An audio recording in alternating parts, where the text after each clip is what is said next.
on va régler un débat qui détruit des familles depuis trop longtemps. Pourquoi le Dr Pepper est objectivement supérieur au Coca? Vous êtes sûrement en train de vous dire, non mais t'es malade, tu racontes n'importe quoi. Restez jusqu'à la fin, parce que soit je vais vous convaincre, soit vous faites partie du problème. Le Coca, on le sait tous, c'est un peu le gars populaire. Tout le monde le connaît, tout le monde dit qu'il est incroyable, mais au fond, personne ne sait vraiment pourquoi. Alors que le Dr Pepper, lui, c'est un peu le mec bizarre dans son coin, mais une fois que tu le connais, tu ne peux plus revenir en arrière. C'est pas possible. Déjà, parlons du goût. Le Coca, c'est sucré, un peu acide. Enfin, c'est littéralement une ligne droite. Le Dr Pepper, c'est une aventure. On parle de 23 saveurs différentes. 23. Même ton dernier crush, il avait moins de personnalité. Chaque gorgée, c'est un mystère. Cerise, vanille, caramel. Personne sait exactement ce qu'il est en train de boire à ce moment même.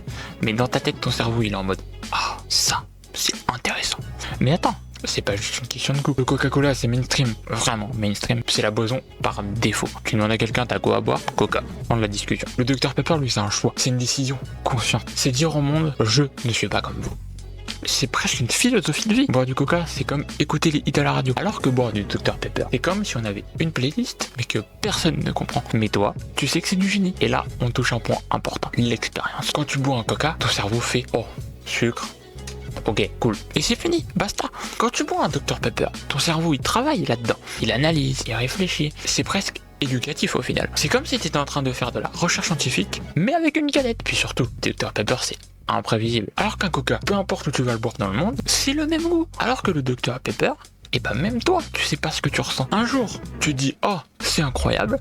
Le lendemain, tu dis attends, mais c'est quoi ça? Et c'est exactement ce qui le rend addictif. Mais le vrai argument, celui qui fait mal, boire du Coca, c'est suivre la masse. Boire du Dr Pepper, c'est avoir une personnalité. Voilà, c'est dit. Le Coca, c'est le PNJ des sodas. Le Dr Pepper, c'est le personnage principal. Donc non, le Coca, c'est pas mauvais. C'est juste basique. Alors que le Dr Pepper, c'est une expérience, c'est un risque, c'est une histoire, c'est un choix de vie. Maintenant, dites-moi en commentaire, vous êtes du côté personnalité ou du côté PNJ? Et surtout, soyez honnête. On sait déjà la réponse. Allez, salut!